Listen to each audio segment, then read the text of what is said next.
Hi. With regards to PC 28 regarding bus contracts, can we get a short synopsis of what this bid and contract potentially means for our transportation system before we move on?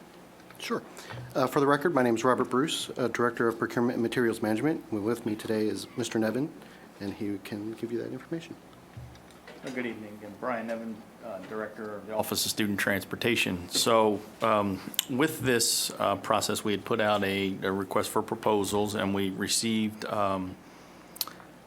responses in regards to our needs. And what it is to change our service model to allow us to become more efficient and contract out various work based on the regions and have consolidated contracts as opposed to every individual bus route being a single contract. Now what we've done is we've made a region. So for example, you might have a region that has 50 buses that we need, whether it be regular or special education, and that is now deemed as one contract to make it easier for us as an office to manage it and ensure that the performance level is of the expectation of the system. Since we're going into a hybrid system where we have some under the old system and some presumably under the new system, what is that going to do in terms of the vendors locally who might be or a one or a two bus provider that can't bid on a 50 Sure. route program? So as I can talk about the RFP, when we put it out, what we put it out there was the opportunity to work with all of the existing vendors that we had. So we had several meetings with our vendors to try to get and maintain them, because we need the contractors, we need the drivers that are within our area to stay with us. So one of the provisions that we put in within the contract was that while we understood that the small contractors wouldn't be able to meet the needs of the zones, the goal was for our contractors to band together and allow us to have a prime contractor, and then we authorized the ability to have subcontractors where the onesies, twosies, or the 5, 10, or even a couple of the bigger ones could partner together. So it was a matter of them working, whereas the other contracts that we had did not allow for subcontracting. Okay, so what percentage of the total bus contracts did we bid out, and did we then, are we proposing to have accepted? I mean, 288. so we bid out basically our entire transportation system with the opportunity to award it all. We have proposed to award 288 of the routes, which is about 60% of the 478 that we need to operate the system. Okay, how were we able to bid out all of the regions and all of the routes if we have pre-existing contracts for these single routes?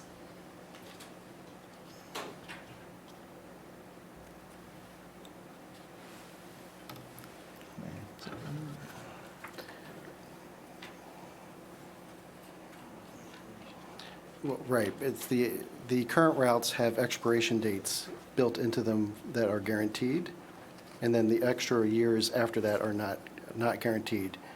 So this new system was built to take over when those contracts expire. Correct. Yeah. So are the 288 that you are hoping that we will accept as contracts, are those to start with the new fiscal year, or is that 288 contracts that are expiring at the end of fiscal 23?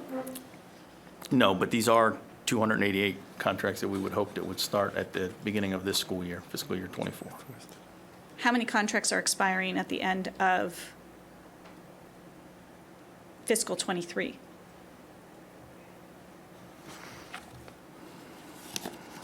I'm not sure if I have that number directly in front of me.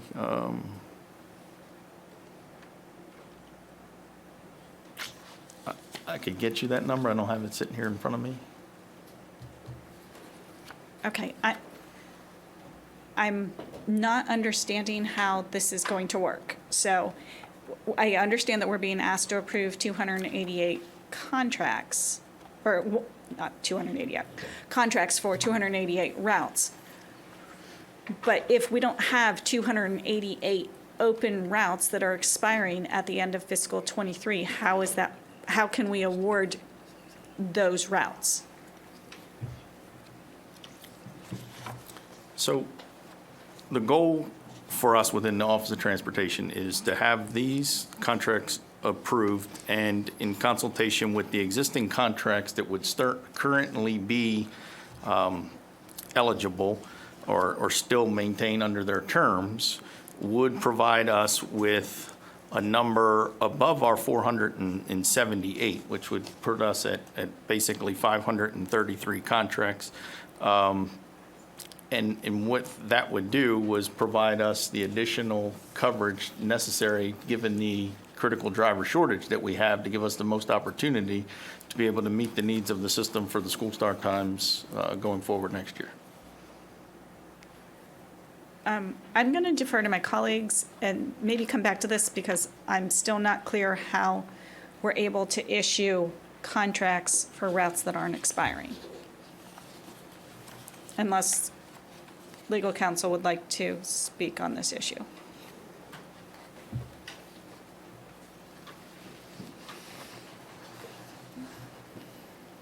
Good evening, board members. J. Stephen Coles, General Counsel. Ms. Mello, some of your questions go to the fact that we did have the ongoing litigation, which has been withdrawn. There is a mediation scheduled to discuss some of these issues with the current bus contractors, but generally speaking, the ability to approve this contract is not going to impact bus contractors who have existing contracts that expire at the end of this year or in future years. The ones that expire at the end of this year will terminate on their own unless we and the drivers and the contractors agree to move forward. That is a question that we're still discussing.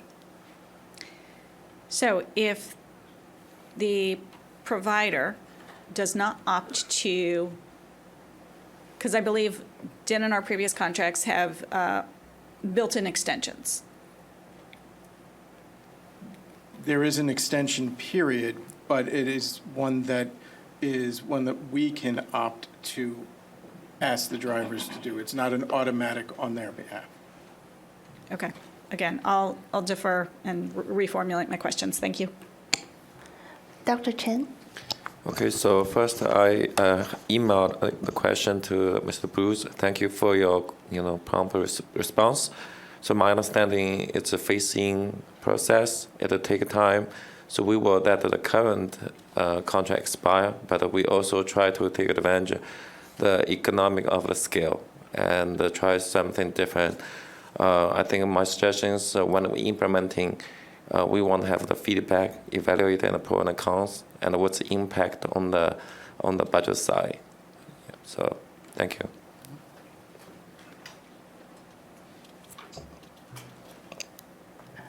Ms. Duman-Small?